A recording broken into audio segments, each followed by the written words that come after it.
जिल्हा परिषदेचं निवडणुकीचं बिगुल वाजलं आहे आणि त्यातच प्रत्येक गावागावामधून चर्चा सुरू होताना आपल्याला पाहायला मिळते। वाला गावातून काही लोक घोळक्यानी बसतात आणि जिल्हा परिषदेच्या चर्चा करतात। त्यातच राष्ट्रीय समाज पक्षाचे एक उमेदवार आहेत आणि त्यांनी आपला अर्ज दाखल केला आहे जिल्हा परिषदला। आपण त्यांच्याकडे जाणार आहोत आणि त्यांच्याकडून जाणून घेणार आहोत की आता जिल्हा परिषदमध्ये मुद्दे काय असणार आहेत। चला तर मग आपण त्यांच्याकडे जाऊया।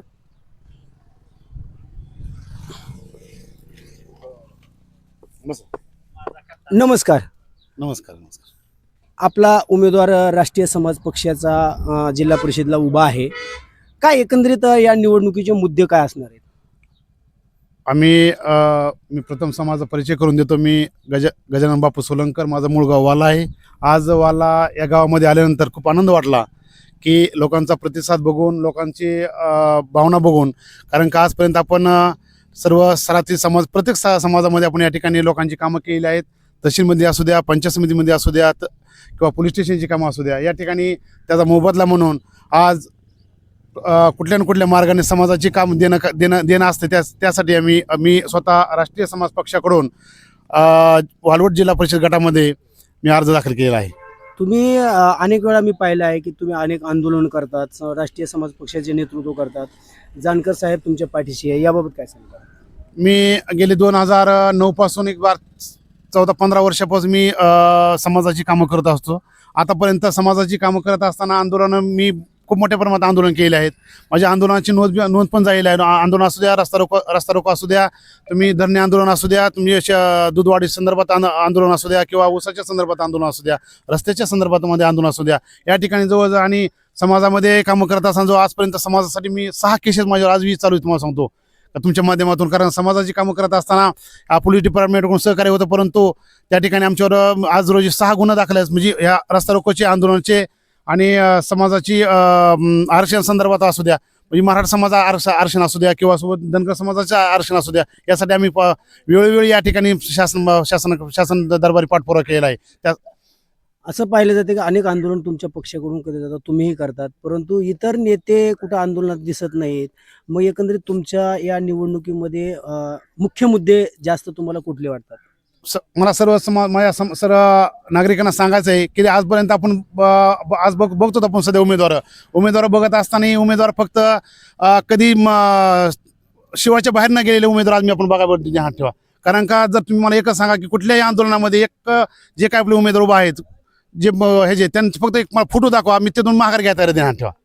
तुम्ही आता 27 तारखेला माघारी घेण्याचा अर्ज आहे, त्याच्यामध्ये तुम्ही काय असं माघारी घेण्याचं काही चर्चा सुरू आहे? अजिबात नाही। मी मैदानामध्ये उतरलोय। महादेव जानकर साहेबाचा आदेश आहे।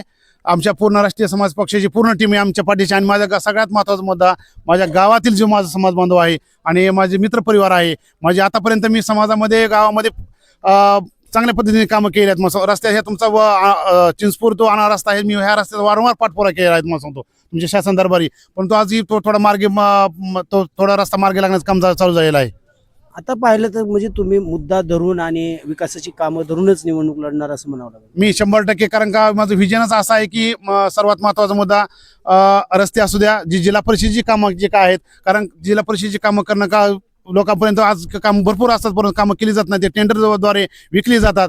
त्याचा निषेध म्हणून या ठिकाणी प्रत्येक समाजापर्यंत, कारण का तिथं बोलणारा माणूस पाहिजे ध्यानात ठेवा जिल्हा परिषदेमध्ये, त्याचं बसून मुख्य माणसाचं काम नाही ध्यानात ठेवा। जर बोलत असेल तर तिथं खिचून आणण्याचं काम ही राष्ट्रीय समाज पक्षाचा उमेदवार म्हणून मी या ठिकाणी 100% करणार आहे। 2-1.5 महिन्यापासून एसटी महामंडळाच्या बस बंद आहेत आपल्या या गावात। मी सगळ्यात महत्त्वाचा मुद्दा, तुम्ही हा मुद्दा एकदम म्हटला, तुम्ही स्वतः प्रत्यक्षात बघा, म्हणजे तुम्ही माझं जो 3 ते 4 आज त्या ठिकाणी आहेत, कारण का गेली 1.5-2 महिन्यापासून वालवड रस्ता, म्हणजे रस्त्याचं काम फक्त दाखवलं जात होतं, रस्त्याचं काम चालू आहे, परंतु काम अद्यापही चालू नाही। म्हणजे काम जर निकृष्ट दर्जाचं काम होतं, परंतु त्यामुळे रस्ता फक्त त्यांनी वालवडपर्यंतच बसेस आणल्या, तिथून रिटर्न माघारी बसेस गेल्या। त्याच्या पुढं कसा रस्ता चालू होईल यासाठी मी 3 ते 4 निवेदन दिले। त्यांनी ते पुन्हा दोनदा त्यांनी बसेस चालू केले पण नंतर पुन्हा बंद केले त्यांनी. शालेय विद्यार्थ्यांचं नुकसान होताना वाटतं. शालेय विद्यार्थ्याचं पण मी SP कॉलेजला त्या ठिकाणी भेटलो, कारण का आपल्या वाला असू द्या, सामनगाव असू द्या, वालुडा असू द्या, चिंचपूर असू द्या, हा रूट जो आहे त्या रूटमध्ये कारण का भरपूर विद्यार्थी मुली आणि मुलं आहेत त्या ठिकाणी. बरोबर मी प्रत्येक वेळेस त्या ठिकाणी बस स्टँडवर जाऊन SD डिपोच्या साहेबाबरोबर मी 2दा ते 3दा म्हणजे भांडणं करायची परिस्थिती आली ठेवा. त्या ठिकाणी आम्ही तेवढं पूर्ण पाठपुरावा त्या ठिकाणी करत आहोत, करणार इथून पुढे तुम्हाला सांगतो. तर हे होते आपल्यासोबत राष्ट्रीय समाज पक्षाचे नेते आणि त्यांनी अनेक वेळा आंदोलनही केलेली आहेत आणि पाठपुरावाही करतात. त्यामुळं त्यांचा जो अजेंडा आहे तो एक मुख्य अजेंडा धरूनच ते निवडणुकीला उतरलेले आहेत असंच म्हणावं लागेल. आणि त्यामुळं फक्त कामं करून घेता आली पाहिजे, त्याच्यासाठी सशक्त उमेदवारच असला पाहिजे असं त्यांचं म्हणणं आहे. कॅमेरामन वैभव साळुंकेसह गणेश शिंदे, न्यूज 24 महाराष्ट्र, भूम.